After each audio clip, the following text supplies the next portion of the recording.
this, but the biggest challenge for the film was the Dark Elves. When Alan joined us, the elves were still taking shape in Malekith, and he went through all the designs that our biz dev team had done, led by Charlie Wynn, and there was this Pearl Essence mask that Alan immediately connected to. And so he really kind of drove what he wanted them to be, and he was looking for forms that were slightly more elongated. And what that was a nice contrast to the power and beefiness of the frost giants. So you're talking about very different species. You have someone like Malekith, he's got a history, he's got a unique look that we thought that our biz dev department could develop and translate from the comic book in a cool way.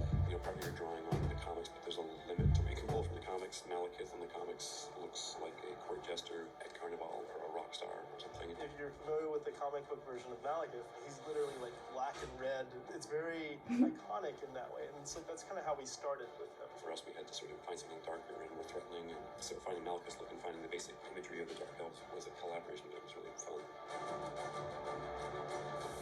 It was a long journey. I mean, it may have taken longer for us to get Malekith than it did to get Thor. We first designed the Dark Elves, so we went from the Dark Elves to Malekith. A lot of times we may start with the main bad guy and then create his pawns, but this time around it did make sense to just start with the masses. Every element of the Dark Elf is created from scratch. There's nothing bought in from anywhere, so right down to their boots, their gloves, everything that they're wearing has been processed here in our special Dark Elf area. It's a kind of a really top secret area. Nobody's seen what's been going on behind these doors.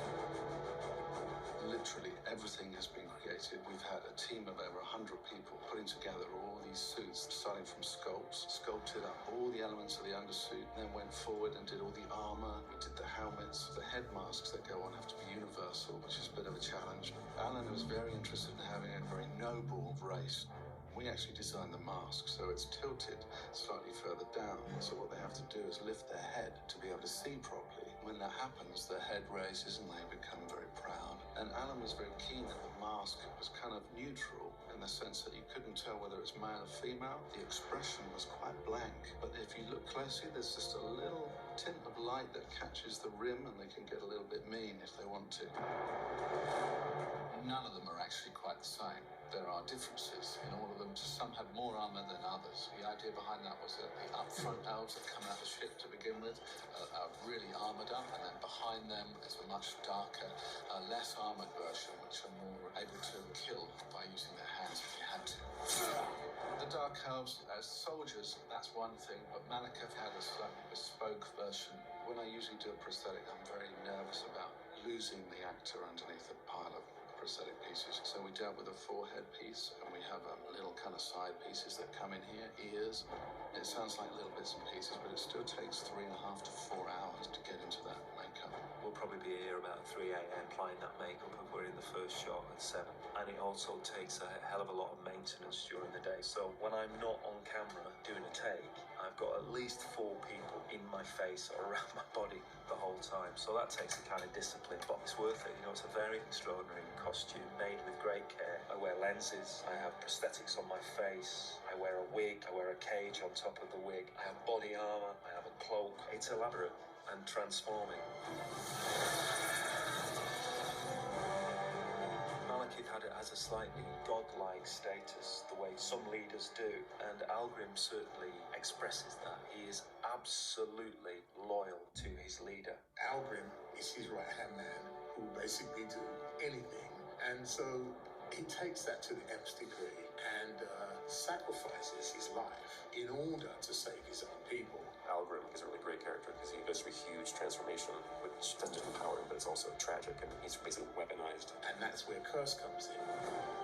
We went to great lengths to make sure that the transformation from Algrim to Curse was a transformation that you actually believe, that is organic enough that you understand that there is an implosion and an explosion. So that was one of the things that was the hardest to achieve in a way that was believable.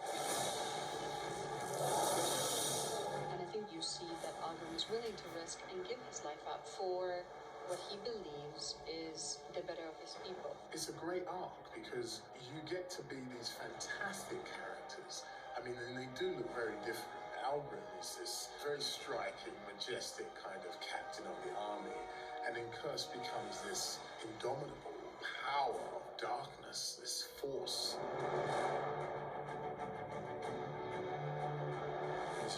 Curse and Thor fight, and I'm not doing too good. To play Curse, it would take about an hour and a half to put on from top to bottom. He normally gives a 3 count, but goes up on 1 and gives me a wedgie. Ready? 1, 2, 3.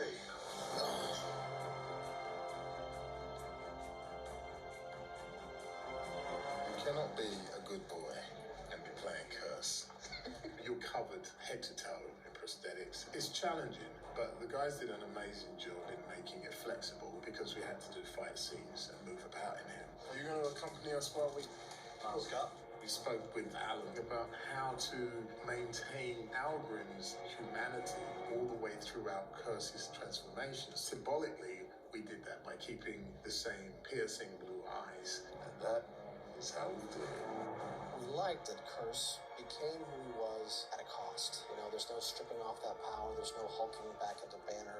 You are what you are, and it's a death sentence. And Adewale just owned him. One of the things that sort of drove it home and made it feel like we'd done the right thing is when we first saw Curse and the Dark Elves in Iceland, and they were walking on the black volcanic sand with some snow-capped peaks in the background, and their costumes just felt like we were really on Spider-Man. It had so many of the emotional, the epic, the cosmic, the classic and comic elements that we always search for in our films. Creating these creatures and the worlds they come from, that's the part that I feel most proud of.